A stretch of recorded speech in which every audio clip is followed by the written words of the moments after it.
मेरा नाम संदीप श्रीमाली, जिला सरपंच संघ जिलाध्यक्ष राजसमंद। ये बीते समय में जो कुछ कार्रवाई हुई उसको लेकर आज आप सब आए हैं, क्या कुछ मामला है, इसको कैसे देखते हैं आप? ये एक आप जानते हैं कि हमने सरपंच के बाद जब ग्रहण किया उसके बाद कोरोना काल आया। उसके बाद कोरोना में जब अच्छी सेवाएं हमने दे दी और उसके बाद अच्छा कार्य चल रहा है, सब चीज़ें बढ़िया हो रही है, तो पिछले कुछ समय से मंत्री जी ने आए और दौरा किया और आते ही सरपंचों को बोला कि आपकी सफाई व्यवस्था सही नहीं है, मैनेजमेंट सही नहीं है, और उन्होंने 2 सरपंचों को पदमुक्त करके नोटिस जारी करके उनको पदमुक्त कर दिया। अब उसके बाद सचिवों को नहीं किया गया है और पीओ जो एडिशनल बीडीओ है उनको सस्पेंड कर दिया गया है। जब ऐसा आपको पता है 2 साल में एसएफसी और एफएफसी की किस्तें नहीं आ रही है, 1 रुपया भी ग्राम पंचायत में नहीं आ रहा, हम लाइट बिल कैसे चुका रहे हैं नहीं चुक रहे हैं ये भी पता है सरकार को।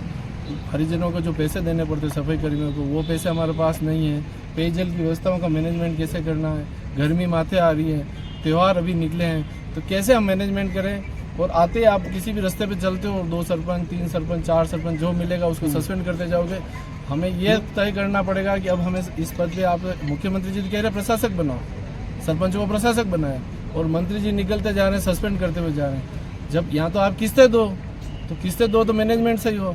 आप भय व्याप्त करके कैसे सामाजिक व्यवस्थाएं ये प्रशासनिक व्यवस्थाएं चला पाएंगे।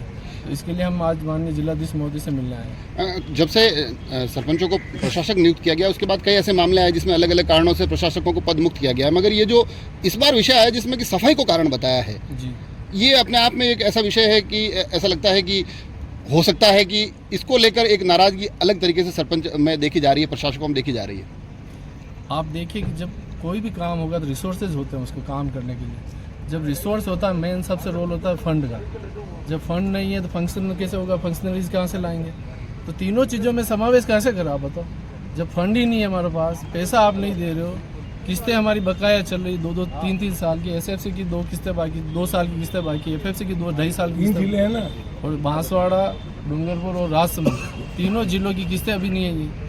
तो उस पर वो एक्शन नहीं ले रहे हैं कि यहाँ पैसे कैसे देंगे, तो कैसे काम करेंगे। आज अब आपने सरकार के सामने विषय रखा है, मगर अब इस पर आगे आप सरपंच संघ के माध्यम से क्या कुछ आंदोलन की कोई रूपरेखा है या क्या कुछ कदम उठाए जाएंगे? प्रदेश संघ पे भी हमारी बात चल रही है और ऐसा पूरे राजस्थान में हो रहा है। और ये माहौल बनाया मंत्री जी ने, माननीय मंत्री जी ने, कि हम 12 लाख रुपए साल के दे रहे हैं। जैसे आपने भी सुना ही होगा, मंत्री जी ने कहा था हर पंचायत में हम 12 लाख रुपए दे रहे हैं। हमारा रिकॉर्ड उठा के देखो, सिस्टम है आपके पास, अकाउंट्स का चीज़ चेक करो कितना पैसा आ रहा है और वो पैसा कहाँ जा रहा है।